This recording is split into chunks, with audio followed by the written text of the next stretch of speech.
Now this video is going to be again part of a collaboration. This time there will be 10 different artists participating. Thank you so much, Nani, for organizing it. And she called it Secret Gadget. So she had the cool idea of exchanging art gadgets. So I sent one to Brandi, I received one from Shelley, and along with it we also sent each other prompts. So I have no idea what everybody else received or what prompts they have to work from, and that's where the secret comes in. But of course, we can all find out by following the links below in my description box. Now, aside from my main gadget, Shelley sent me a few other goodies, including some drywall tape and some speckling compound. So I think texture is going to be part of this project. And now to my main art gadget. She sent me a beautiful set of palette knives. There are 9 altogether in really interesting shapes. So here you get a bit of a close-up, and thanks so much, Shelley. These are great. So I can't wait to play with these, and of course I will include the other 2 components. And here is her prompt as well. It's called It's the Little Things. So I have to keep that in mind when I create my piece. So I will go ahead and open one of these for you so you can get a bit of a closer look. And then I think I will play with them a little bit just to get a little feel for it, and also to come up with an idea of how to use these as my main tools. So after trying these out, I decided to change my substrate from the canvas you saw earlier to using 9 little canvas boards and a piece of plywood. And I think it will help me to show off the individual shapes of these knives best. I will of course go texture all the way. So aside from the speckling compound, I have my own texture paste. I also have some granular gel. I will also use some slightly hardened texture paste, which will help me to make some little shapes, and I will also use little beads and so on, because remember, I have a prompt to follow, and even though this is going to turn out very abstract, I need to incorporate the little thing idea. So from here on, everything is going to be super easy for you to follow. So please enjoy some music, and I will talk to you in just a wee bit.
I completed the texture on all these little canvases. I did add a few more beads on this one and also some circular shapes on this one off camera to complete the look. But now they just need to dry, and so in the meantime I can add some black acrylic paint to my plywood piece. Now usually texture paste dries pretty fast, but I wasn't sure about the speckling compound, and I know my granular gel takes time. So everything dried overnight and now it is ready for the next step. First I add some white gesso just to cover everything, especially the beads, and this of course needs to dry again. The texture is very different on all of these little squares, but I want to keep the colors pretty much the same. So I will use my rusty paste here. I will have my white acrylic paint, two different colors of metallic acrylic paint, a teal and a green. And then I also have my quinacridone gold to kind of tone down the bright orange of the rusty paste. So from here you can watch me paint the first two, and then I will go ahead a little bit because the painting was done in exactly the same manner on all of them, and I don't want this video to get too long or too boring.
The painting is done, everything is dry, but I have not glued them down to the board yet, as I'm still deciding in which order to arrange these little canvases. But I do know that I want a little distance between them so I can see the black background. I also want to add a small black detail to at least some of these canvases to pull everything together. And for that purpose, I used some black wire. I wrapped it around a few times. I used my pliers to create some bends and some loops, and then I tighten it towards the back. So I did this to 3 of these little canvases, and even though I tried to keep the back very even, it still still wiggled.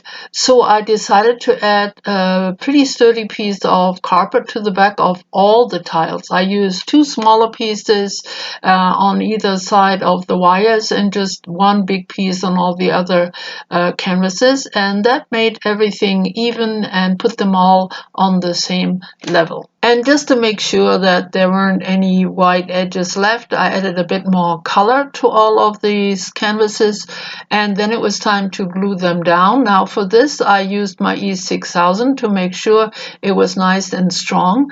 The wires behaved well and stayed between the cardboard pieces, and I also added some weights during the drying process to make sure everything was stuck real well. And here's my completed piece. One more time, I added a little hook so I can hang it on the wall. I'm happy with the overall look, and I especially like the feel of it all. The texture is really great, and it was fun to try out those palette knives. Now, in order to follow the prompt, I tried to include many little things, little canvases, little beads, little shapes, little thin wire. It's a little hard to incorporate a prompt when you create an abstract, but I think I did okay. I'm very curious to see which gadget everybody else received. I know I will use my palette knives for many more fun projects in the future. So please don't forget to go below in my description box and follow the links so you can see everybody else's video. Thank you so much for coming. I see you soon again, and bye bye for now.